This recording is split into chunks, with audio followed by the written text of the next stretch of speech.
Maintenant, je vais vous présenter quelques résultats qu'on a obtenus en champ. Donc, ce sont des essais qui ont été menés en France entre 2019 et 2021. Je vais commencer par vous présenter des résultats sur la photosynthèse et la nutrition, qui sont des points essentiels pour le développement des plantes, puisqu'ils vont permettre à la plante d'acquérir l'énergie dont elle va avoir besoin pour son développement et sa protection. Donc ici, on a des résultats sur la teneur en chlorophylle foliaire. Donc on voit une augmentation significative de la teneur en chlorophylle, ce qui va permettre une meilleure photosynthèse et donc une meilleure production d'énergie.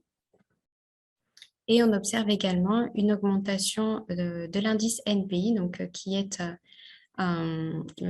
représente le statut azoté de la plante. Donc ça permet aux agriculteurs de savoir s'ils doivent ajouter de l'engrais azoté ou pas à leur culture. Et donc ici, on observe une meilleure absorption de l'azote par la plante.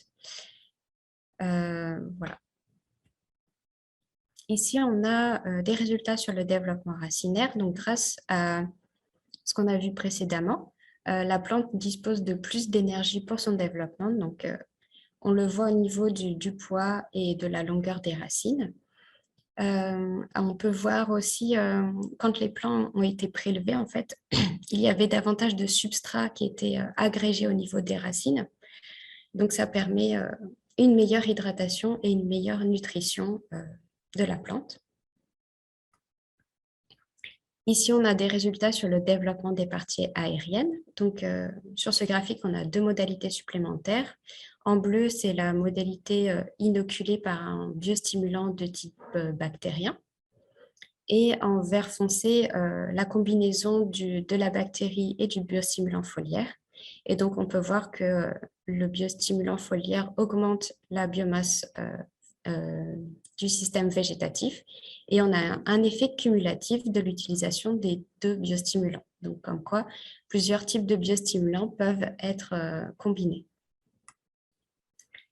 Ici, on peut voir également une augmentation significative du diamètre des tiges, donc ça va permettre d'obtenir des plants plus résistants.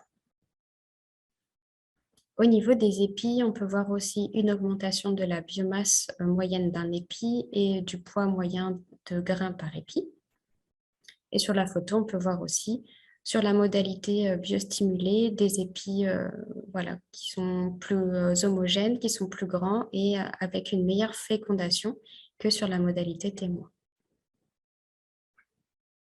On peut observer aussi un nombre moyen d'épis par hectare supérieur sur la modalité traitée. Donc, on peut avoir un épi de supplémentaire par pied par rapport à la modalité témoin. Et comme on a une augmentation de la masse des épis, du nombre d'épis par hectare, on peut observer du coup une augmentation du rendement. Donc, sur ces différents essais, on a entre 5,2 quintaux par hectare et 8,6 quintaux par hectare de supplémentaires sur la partie biostimulée. Ensuite, au niveau de la qualité, on peut voir donc, pour du maïs en silage, donc, qui va être destiné à l'alimentation animale, une augmentation de la teneur en amidon. Donc, l'amidon, c'est un sucre complexe de réserve.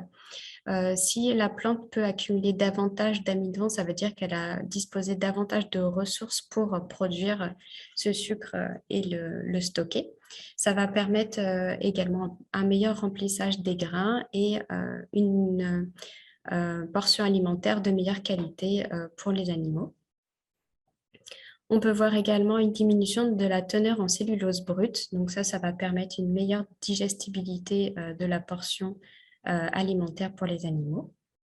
Et sur la photo, on peut voir également des épis de meilleure qualité sur la partie biostimulée.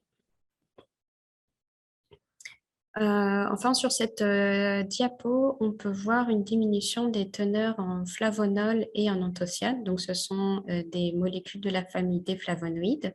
Ce sont des molécules qui sont synthétisées par la plante lorsqu'elle est en situation de stress.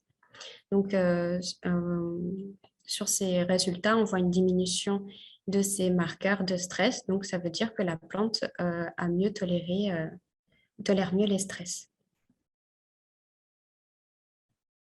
En conclusion de ces observations, on a pu voir comme quoi les traitements de biostimulants avaient permis de favoriser la photosynthèse et la nutrition azotée, ce qui avait une répercussion sur le développement de la plante. Donc, on l'a vu sur la biomasse, le diamètre de tige et le nombre d'épis par pied.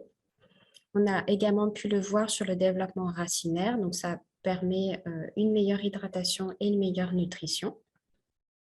On a pu voir également une diminution des marqueurs de stress, donc c'est un témoin d'une meilleure tolérance au stress abiotique et ça va permettre de sécuriser les rendements